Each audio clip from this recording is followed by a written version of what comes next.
Thanks for joining us. This is Business Today. I'm Joram Paul Sonko with Winnie Wins and Nakauchi on for the sign language interpretation. First, a look at our top stories. In the headlines tonight, Bank of Uganda, Uganda Bureau of Statistics, the Uganda Investment Authority have unveiled the Private Sector Investment Survey for 2023. The Permanent Secretary Ditches Committee, the Permanent Secretary Ms. Geraldine Sally, fails to meet the committee today after being summoned. And also, we look at the downsizing public service. The Labour Ministry needs to be matched to meet the international standards.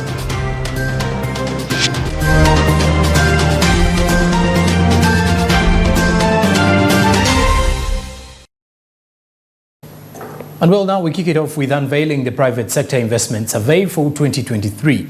The Bank of Uganda, the Uganda Bureau of Statistics and the Uganda Investment Authority, together with other esteemed stakeholders, unveiled the Private Sector Investment Survey 2023, where 1.67 billion shillings recorded in terms of reinvestment earnings.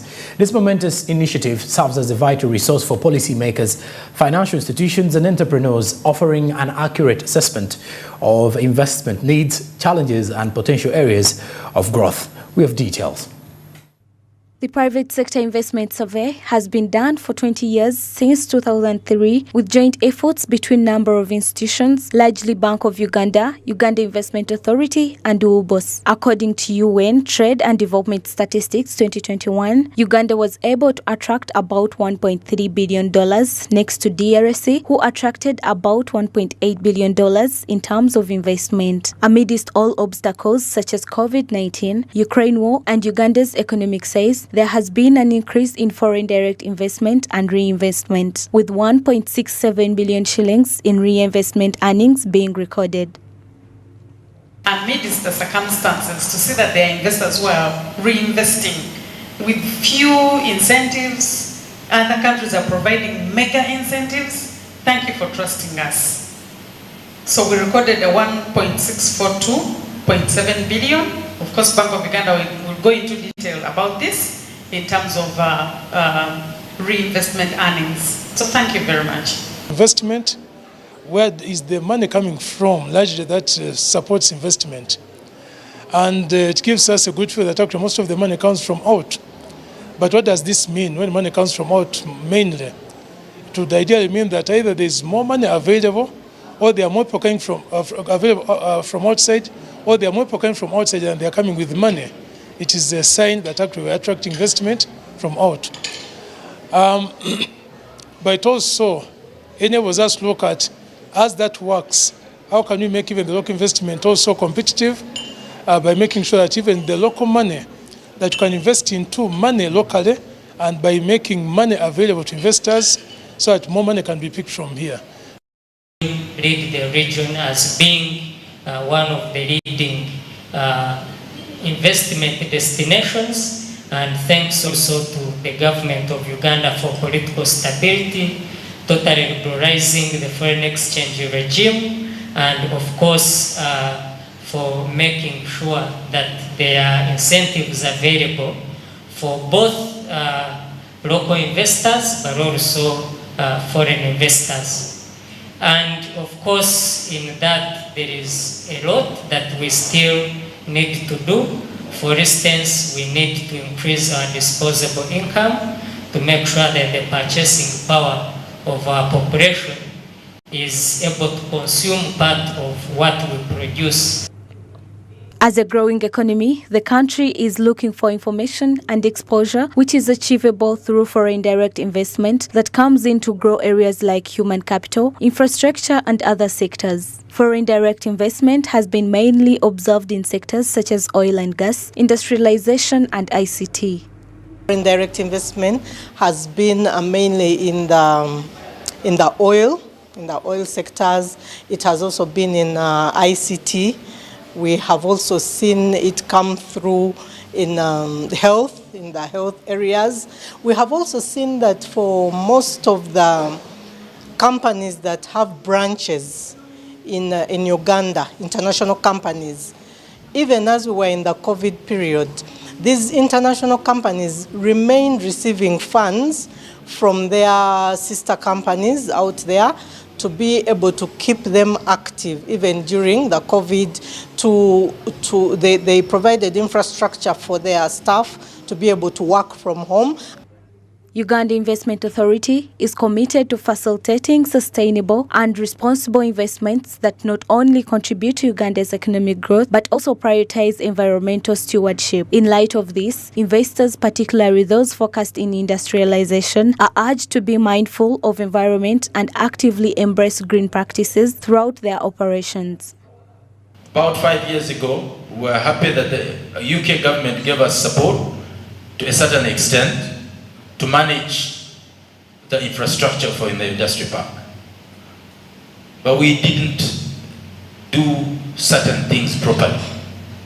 And now that is where we are going back and making sure that things are done properly on the new developments that we're going to. I want to inform the congregation that Uganda Investment Authority, through other development partners, has invested over $400,000 in feasibility studies alone for 2 major industrial parks coming up. So that means that we will not see the same mistakes, and we are doing it properly in terms of engaging other partners of government, NEMA, and other ministries that are deliberately looking for ways to make sure that we don't repeat the same mistakes. Positive in terms of ensuring a green environment. Of course, as I've told you, that we have very, very huge biodiversity, and for us that's a resource. So our investors, as you are developing your industries, as you are doing your economic activities, please let's be mindful of greening Uganda, so that we match both industrialization and greening the country, so that we don't lose out on the beautiful nature that we have. This survey marks a significant milestone in Uganda's commitment to fostering a conducive environment for private sector growth and investment in the country. Bronya Katsime, Smart 24 TV, Business Today. All right, now we look at the downsizing of the public service in the country. The country's growing cost of administration, narrow tax base and the rising labour force, characterised by less protective policies, have compounded outcry for the merger of the Public Service Ministry and that of the Labour, Gender and Social Development. A development away from government's previous move to consolidate a number of ministries, departments and agencies. The National Organisation of Trade Unions demanded to affect the merge in an aid to downsize public service. And in this report, we reveal the mixed reactions from the legislators about this. President Museveni has on several occasions rallied NRM members of parliament to support the merging and rationalization of government agencies, saying this will save the government billions of shillings. Noto chairman says it's about time to implement the global standards of public service, as he asserts that the Labour Ministry is not relevant, with several entities that are not serving purpose. Well-defined structure as far as Minister of Labour is concerned. All over the world, Minister of Labour goes with you can have public service, Minister of Labour, public service and social security, because these are just one. Now, this is a structure which will help government, first of all, to plan for labour, to put in system that can even monitor the labour market in the country, a number of employment that is there, and also creation of jobs, employment. Because now where Labour Ministry as a department is not relevant. It's mixed with many other departments like gender, like youths, disabled, culture, children, women. So the whole thing, the whole ministry is for exactly, and it's not related to labor. So that one affects labor so much.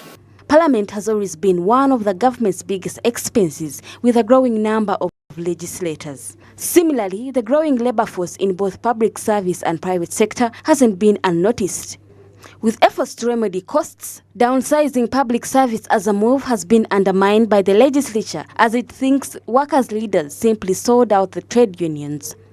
whether you merge gender and whatever ministry, the labor movement in Uganda was effectively captured in a state capture, and they are part and parcel of the problem. So they will not achieve much beyond the interest of the elite.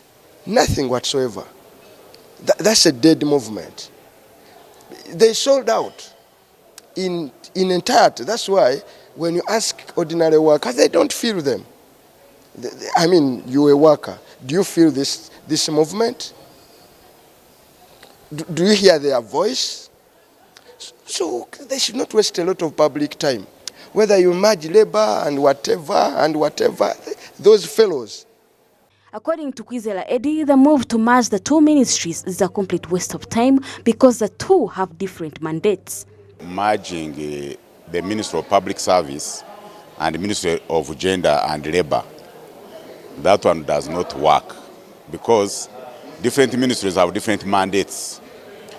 The Ministry of Public Service is responsible for manpower planning in the country, those who render public services. And the ministry responsible for labor does not render for public service. Those who render for private service, because their labor is responsible for those which are under company law, private companies and corporations, so they cannot merge. And those people don't necessarily get money from consolidated fund. So Ministry of Public Service, the ones they recruit, they plan for, get money from consolidated fund, public funds. But Ministry for Labor is responsible for those even who are working for private firms. And they get money from different organizations. The rules that establish them are different. The recruitment policy is different. Muwanga Chivumbi further demonstrates that the union could simply have failed to maintain the cause because of the movement and interests of the stakeholders. I'm actually a trade unionist by excellence, but when a labor movement like in UK, they support the Labour Party, but you cannot joke with the interest of workers in the Labour Party. They have a minimum agreement. Parties like the Green Party on Environment, they ensure. Now, these ones are very useless fellows. The government has on several times set dates to merge its agencies, but delays have been recorded. If operationalized, the reform could result in 1 trillion shillings annual savings in public expenditure. However, government critics have labeled it as bloated for political expedience. Ivan Tibenkana, Rona Nahabwe, Smart 24 TV, Business Today. All right, now moving further, the Trade Permanent Secretary has ditched the committee in Parliament. The Committee on Trade has decided to ask the Speaker of Parliament to summon the Permanent Secretary for the Ministry of Trade, who has declined the invitation to explain the procurement irregularities for the second time. Now, the committee discovered 5 billion shillings, which was part of the rent, and CAS is not accounted for, and none of the witnesses can give a satisfactory justification. Samla Hanifa reports. The Committee of Trade started its investigations into the misappropriation of the supplementary budget of 54.5 billion shillings, which was given to Ministry of Trade in the last financial year. The money included 5 billion shillings, which was meant for renting since the building in which the ministry is seated was condemned. Ministry of Trade instead decided to renovate the building with a procurement of 6.2 billion shillings, which is against the law. They committed government into a multi-year expenditure, giving a contract of 6 billion, yet they did not have the 6 billion, therefore committing without asking for Parliament authorization. They gave a contract through direct procurement. The third query is the Ministry of Works did a BOQ of renovation to cost 3.1 billion, but the figure was later inflated to 6.2 billion. No one seems to know how it got to 6.2 billion. The person who entered the BOQs into the system claims that he was also removed from the system and transferred. The procurement officer says he was also transferred. The Permanent Secretary, Ms. Geraldine Sali, was to meet the committee today, but she notified them by a letter that she was occupied with other official obligations and had previously submitted her opinions on the subject. We have also submitted all the documentation you asked for in relation to the above, and have heard from all my ministry's officials and other relevant ministries on the matter. I therefore believe you have sufficient information to make your final decision. This is a letter signed by Geraldine Sally to this committee. According to the witnesses, who included the former procurement officer, the permanent secretary changed the procurement from 1.3 billion to 6.2 billion shillings, and when they advised her otherwise, they were removed and changed offices. Needed a higher version of the vehicle.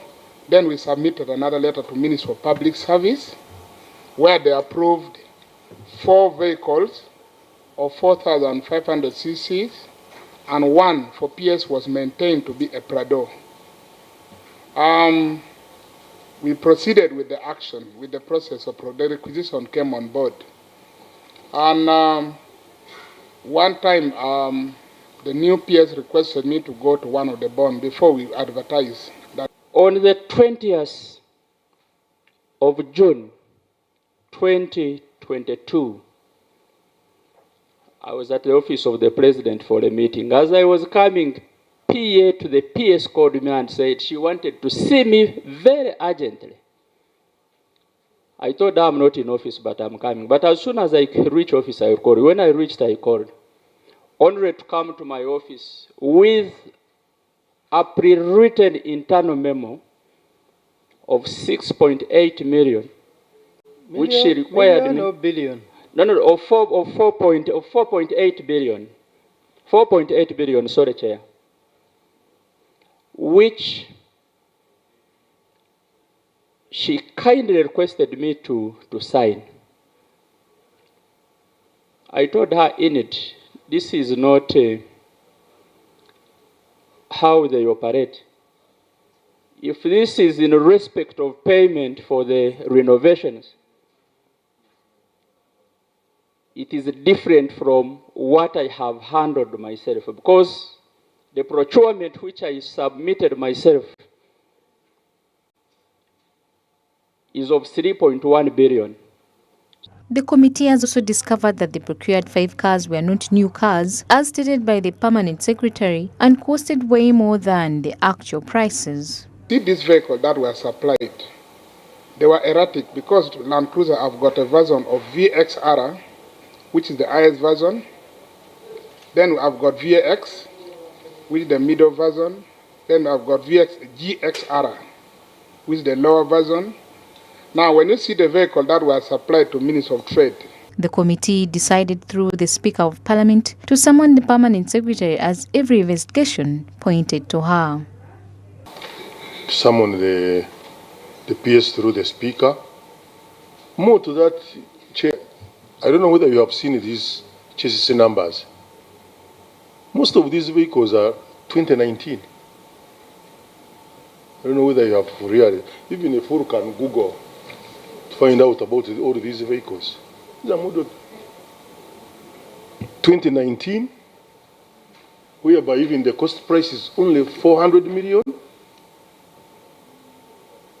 And the minister bought them at 600 million.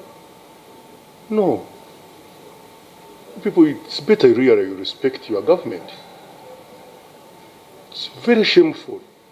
That the ministry received 5 billion to do renovation, to rent new premises, which they changed into, whose work plan was changed into renovation. They further received 3 billion and another 2 billion. So that makes a total of 10 billion. However, right now we're only getting accountability for only 5 billion, and the other 5 billion is unaccounted for. All the people we have met seem to be unaware of the rest of the money. They seem to be pointing fingers at the PS. And it's upon this background that we have asked, the members have agreed to summon the PS. Should she fail to appear the next time, we shall have to ask police to arrest her. The Trade Committee is expected to present its report on the floor of Parliament next week. Samlanifa, Smart 24 TV, Business Today. All right, now 3 employees of the Ugandan National Bureau of Standards, that is UNBS, have been charged for soliciting a bribe. And according to police spokesperson Fred Enanga, these are alleged to have solicited the gratification of 2 million Ugandan shillings in exchange for a quick approval testing report for submitted products. Pedison Mumbere has details.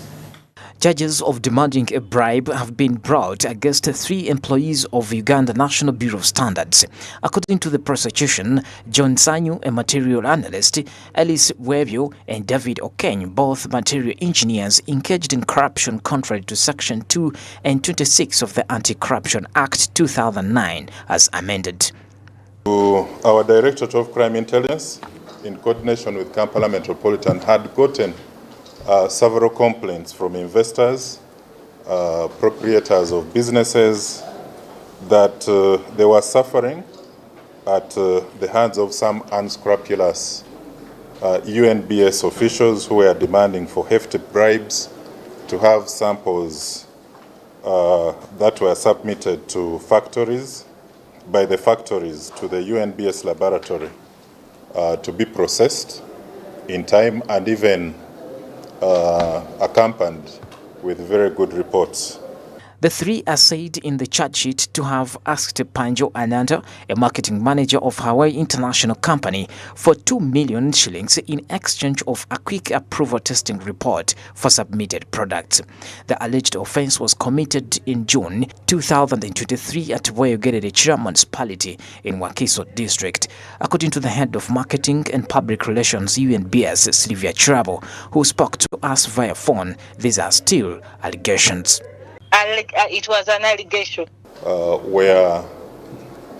We're intentionally doing this so that they could pick a bribe of 2 million shillings to release a favorable report. And because of these many complaints, we set up a trap, and at one of the hotels and restaurants in Boyogerere, where a one called Sanyu John came, and he was given the 2 million shillings cash, and we managed to arrest him with a bribe. Of course, he revealed that the bribe was solicited by other technical analysts from the UNBS laboratory, who included Bawabia Elias and Okeny David, whom we also went and arrested. On Tuesday, the 3 appeared before Abate Asimwe, the acting senior principal grade 1 magistrate, and pleaded not guilty to the charges. They were therefore remanded to Luzira prison until Friday, 30th June 2023. They were supposed to redistribute the 2 million shillings as follows. Sanyu David, 500,000. Then Bawabia Elias, 500, and Okeny David, 1 million. So we have managed to process, and we produced them at the anti-corruption court. They were remanded last week. Now, this is just one example to show that, of course, as the police, we have a role to investigate. This is not the first time such cases are happening. In 2020, 2 officials from Uganda National Bureau of Standards were remanded for allegedly soliciting and receiving a bribe of 3 million from Mukama Nayamba factory, the manufacturer of Mukama Nayamba energy drink. Court had that on August 6, 2020. The 2 officials, while at Mukama Nayamba factory in Shema district, directly solicited and obtained a bribe of 3 million from the factory branch manager. Pedson Mumbere, Smart 24 TV. Business Today. Right now, after the break, we return with more Business Today reports, so stick on with us.